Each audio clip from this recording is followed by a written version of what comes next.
I really started to doubt, I guess, for the first time, and for the first time, clicking the give button online became a lot more challenging. And it was every time I would go in to give, there was a split second where it was, man, we could really use this money somewhere else. And that was really the first time in my life where it felt like it was taking faith to be generous. Fourth Generation started in January or February of 2024. And obviously with that, we kind of talked through what we wanted to give and what we wanted to commit to. And it was a nerve-wracking process. It was a little uncomfortable, but we committed to it and all was well. And then around April of that year, we started having some car issues for Jonah's birthday. We got tickets to go to a Braves game, and on the way there, my tire blew out on the highway. So we were able to make it to the game, but there was an obvious pretty penny that came with that. But we kind of just took it and went with it. But then the next week, we had a student event, and I went into a store to get something, came back out to my car, and it just would not turn on. It wouldn't turn over, so we had to get it towed. It was a stressful couple of weeks just with my car and all the financial stress that came with that. I think with the Four Generations, it kind of offered this opportunity for both of us to participate, I guess, in more sacrificial generosity for the first time. And I think the biggest challenge for me personally was kind of the first fruit gift. And I think that's where the Lord challenged me the most. That first fruit was a huge leap of faith, because it was a big chunk of our savings. It was a big chunk of what we had set aside for a down payment for a house in the future.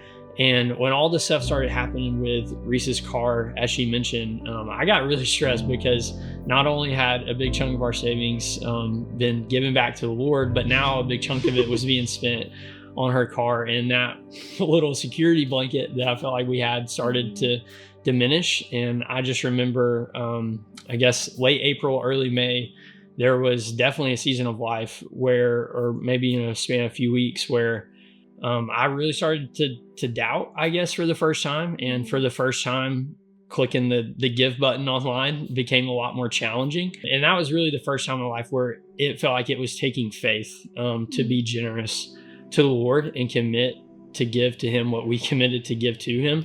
And I remember I was subbing at CLC, sitting in the CLC classroom, subbing, and I get a text from our landlord in about the middle of May that they sold an investment property, and they were looking for different ways just to be generous with that money. So they told me and Reese that they were going to let us live rent-free for the rest of the calendar year. They had no idea, obviously, what we were going through and kind of the trying season that it was. But it was just in that text that you can, looking back, and even in that moment, could just so clearly see the Lord providing and stepping in. And the moment that fear and doubt started to really feel like it was taking a hold, the Lord came in and showed that He is God and that He is faithful and always will be.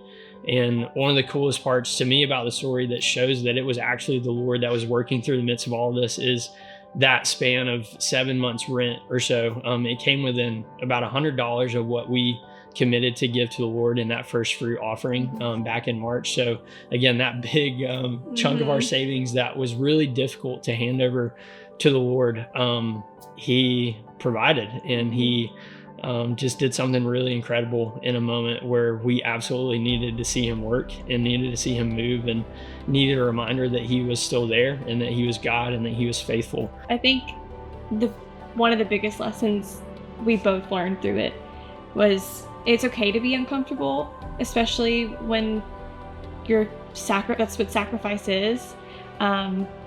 It's okay to feel uncomfortable. It's okay to feel that tension, because He is a good Father. He is faithful. He has the best intentions for His children. And, we felt that firsthand through this experience. I had a professor actually give this illustration about tension and growing, and especially in your faith. The picture of a guitar, when you're playing a guitar, you have to apply certain pressure in certain places and apply tension in order to get a certain sound to play. And I think the same is truthful in our lives, especially in our walk with the Lord, that tension has to be applied in order for us to grow in our faith.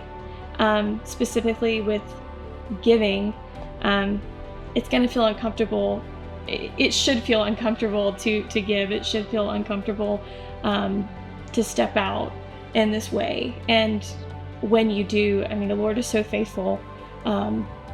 He always is providing in ways that will shock you. I mean, this is something that the way he gave back, it wasn't someone just showed up at our doorstep with a pocket of cash. It wasn't we won the lottery. It was other believers who wanted to be generous. My biggest piece of advice is to just do it and step out in faith and actually do something that causes you to trust in the Lord. We see all throughout Scripture that God is constantly reminding his people, hey, like just look back. And I think what this experience has done for us is it's given us a story and a memory and just a season of life where we get to look back and see the Lord's faithfulness, and we get to see his provision and his love and his generosity towards us. But that never would have happened in the first place if we didn't just step out and trust. And I wouldn't say it was the easiest way to learn that lesson, because I mean, it's awesome that the Lord provided, but those couple of weeks in April and May were probably some of the lowest places my faith has ever been in the Lord. But in the midst of that, God provided in a way that has strengthened my faith and solidified my faith more than it ever has been at the same time. So, we can sit here and share stories and scripture with you about why you should trust the Lord and why you should have faith in him and why you should be generous. But until you actually do it, your faith can really only grow so much. So I do think that our action, the idea of let's not just be hearers of the word, but let's be doers as well.